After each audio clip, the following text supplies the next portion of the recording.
हाँ, सभी तैयार। 3, 2, 1 स्टार्ट। किताबों का अपना संसार है और अपना अनोखा आकर्षण विराम। एक दिन बैठे बैठे मैं किताबों से अपने प्रथम परिचय के संदर्भ में विचारों में डूबा उतरा रहा था तो यह सब स्मरण करके सुखद अनुभूति हुई विराम। लगभग 5-6 की वय का रहा होऊंगा जब पहली किताब मेरे हाथ अनायास लगी थी विराम। यह एक अखबार का दीपावली विशेषांक था विराम। जैसा कि मैं कड़ियाँ जोड़ कर कह सकता हूँ विराम। जब मैं अक्षर ज्ञान से विहीन था तब उस पहली किताब जो धूल खाती अलमारी के ऊपर पड़ी थी मेरे हाथ अनायास लगी थी विराम। पहली ऐसी किताब जिसे मैं चित्रों और कार्टून के माध्यम से ललक भाव से देखता पढ़ने की कोशिश करता रहा विराम। यह एक प्रसिद्ध साप्ताहिक पत्रिका थी जो अपने कार्टून मनोरंजक कथाओं के कारण जानी जाती है विराम पैरा। उस दौरान एक पत्रिका के मोटू पतलू के अलावा अन्य पत्रिकाओं के ऐसे चरित्र आज भी आकर्षक करते हैं विराम। उस दरमियान मेरी 7-8 वर्ष की उम्र रही होगी विराम। आसपास के सभी लोगों से अपनी सीमा के मुताबिक बोलना बतियाना तो शुरू कर चुका था लेकिन यह मेरे औपचारिक रूप से किताबी अक्षरों से वाकिफ होने का वक्त था विराम।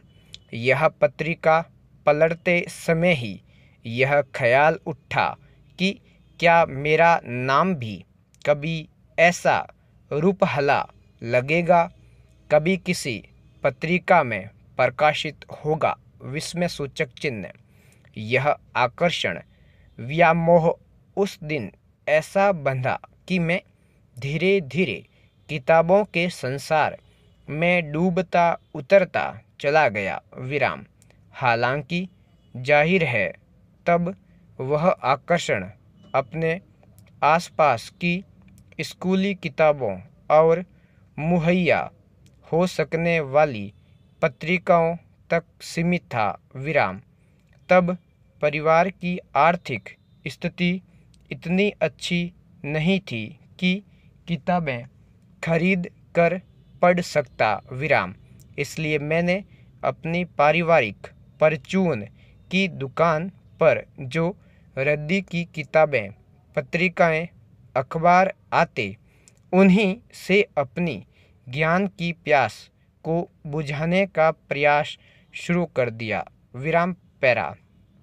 आज आश्चर्य होता है कि अपनी छोटी सी वय में दुकान पर बैठे बैठे रद्दी की किताबों के बरक्स में देश की लगभग सभी पत्र पत्रिकाओं से वाकिफ होता चला गया विराम।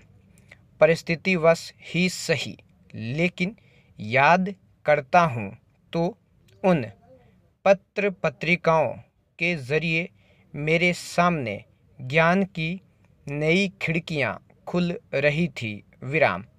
एक बाल पत्रिका में कहानी पढ़ी, किताबी कीड़ा और मैं विहंस पड़ा विराम।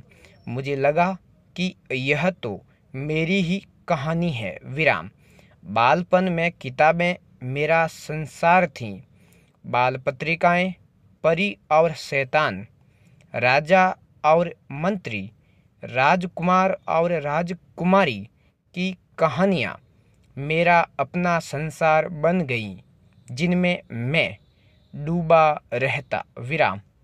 आज पीछे लौटकर सोचता हूँ तो बार बार उन ख्यालों में डूब जाता हूँ विराम।